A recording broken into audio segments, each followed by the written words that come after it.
Baby, நான் போஸ் பேசுறேன். என்ன திடீர்னு கால் பண்ணிருக்கீங்க? ஒரு சந்தோஷமான விஷயம் சொல்லணும் ஸ்வீட் பேபி. அதான் கால் பண்ணேன். அப்படி என்ன விஷயம்? எல்லாமே நீ என் லைஃப்ல வந்த நேரம் தான் பேபி. அதுல இருந்து நல்ல விஷயங்களாவே நடக்குது. எங்க அப்பா கூட நான் ரொம்ப லக்கின்னு சொல்லுவாரு. என்னால என் கூட இருக்கிறவங்களுக்கும் நிறைய நல்ல விஷயம் நடக்கும்னு சொல்லுவாரு. அதேதான் பேபி, அதேதான் இப்போ எனக்கு நடக்குது. இப்படி சந்தோஷமா ஆகிற அளவுக்கு அப்படி என்ன நடந்துச்சு? நம்ம கல்யாணம் தொட்டி என் பெரியப்பால 1 கோடி ரூபாய் தரேன்னு சொல்லியிருக்காரு.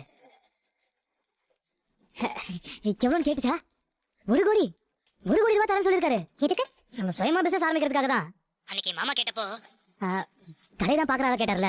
அதனால என் பெரியப்பா நம்ம கல்யாணம் தொட்டி 1 கோடி ரூபாய் தரேன், அதை வச்சு ஏதாவது பிசினஸ் ஆரம்பிச்சுக்கோன்னு சொல்லிட்டாரு. என் வாழ்க்கையில இவ்வளோ பெரிய அமௌண்ட்டை இதான் ஃபர்ஸ்ட் டைம் பார்க்குறேன்.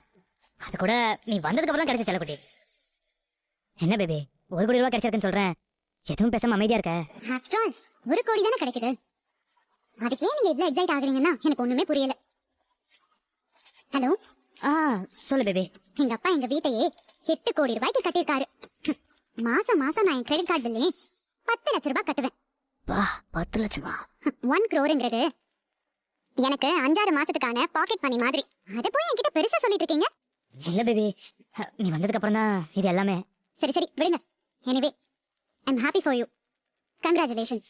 Thanks baby. அப்புறம் நான் நிர்மலான்னு சொல்லி ஒரு நர்ஸ் உங்க வீட்டுக்கு அனுப்பி வச்சிருக்கேன். அவங்க இப்ப வருவாங்க.